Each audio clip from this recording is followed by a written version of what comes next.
Je vous salue, chers collègues. Monsieur le ministre, mon collègue qui m'a précédé tout à l'heure dit que comment on va faire pour avoir une économie qui ne soit pas extravertie. Évidemment, il faut engager la transformation structurelle de notre économie. Cette conclusion n'est pas la mienne, c'est l'une des grandes conclusions des Assises nationales, de la charte de gouvernance démocratique des Assises nationales signée par le président Niasse, moi-même, ainsi que Macky Sall, évidemment.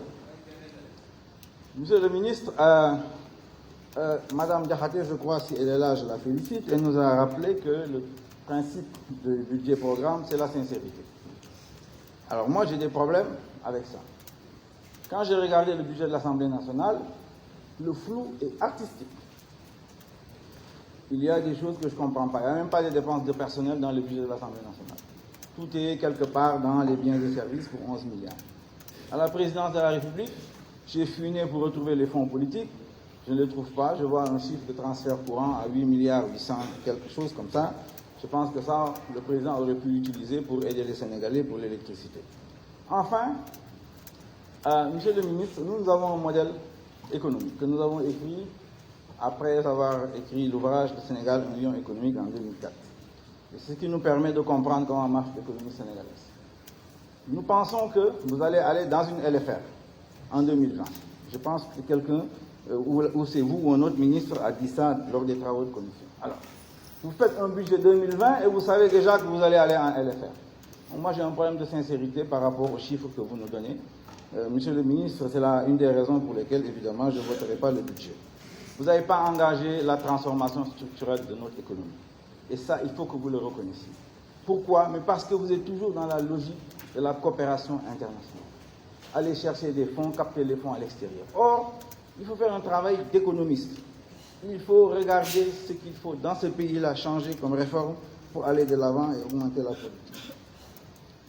Monsieur le ministre, la politique économique de Macky Sall se juge par les arriérés intérieurs. C'est la variable clé des finances publiques. Est-ce que oui ou non vous accumulez des arriérés intérieurs? Ça fait 2 ou 3 ans, je l'ai répété ici à plusieurs reprises, finalement vous l'avez accepté sous la formule d'obligation impayée, je vous concède ça, en tout état de cause, vous avez accumulé des arriérés intérieurs. Et ça veut dire que la politique macroéconomique ne marche pas. Alors il faut savoir maintenant pourquoi vous en êtes là. Je vous ai dit, on va engager ce débat-là pour aller de l'avant. Une des raisons, c'est évidemment les investissements qui sont mal orientés. Je vous ai posé une question sur les rentabilités économiques, financières, sur l'impact sur la fiscalité et l'environnement, la rentabilité sociale de vos projets d'investissement, le terre. Il ne faut pas se cacher derrière le mot utile. Je vous rappelle que le mot utile a maintenant une définition précise en économie. Donc vous ne pouvez pas vous cacher derrière le mot utile pour masquer les mauvais investissements de Macky Sall qui ont produit ces arriérés intérieurs-là et ces obligations impayées. Donc, monsieur le ministre, vous êtes en ajustement structurel.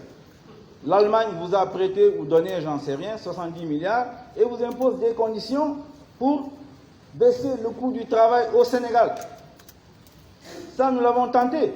Ici, dans ce pays-là, lors de l'ajustement structurel, on est même allé dans le plan Sakoloum, on a baissé les salaires des fonctionnaires. Le gouvernement pour le taux de change. Donc c'est quelque chose, aujourd'hui, vous allez vous engager là-dedans, vous allez aller droit au mur. L'ajustement structurel que vous avez engagé, c'est de votre faute. Il ne faut pas faire payer ça au peuple sénégalais. Monsieur le ministre, c'est parce que vous avez, de manière imprudente, engagé des investissements sur la base, évidemment, d'un endettement. Vous reconnaissez vous-même que vous êtes surendetté. Vous parlez de surendettement faible. Donc vous êtes déjà surendetté. Le problème, c'est la liquidité. Je vous ai suivi. Pour la liquidité, vous faites exprès de nous dire que c'est le service de la dette sur les ressources. Ce n'est pas sur les ressources, c'est sur les recettes. Parce que vous ajoutez les dons et autres là pour pouvoir masquer ça, c'est sur les recettes. Et quand vous faites ça, vous vous rendez compte qu'il y a véritablement un problème de liquidité. Enfin, monsieur le ministre, vous avez été quand même courageux par rapport à votre prédécesseur, puisque vous avez engagé le débat sur le franc CFA, en nous disant qu'il y a des avantages du franc CFA, notamment le faible niveau d'inflation, et que la France nous permet d'importer comme on veut, si on a envie d'importer, et met à nos dispositions des devises. Très bien.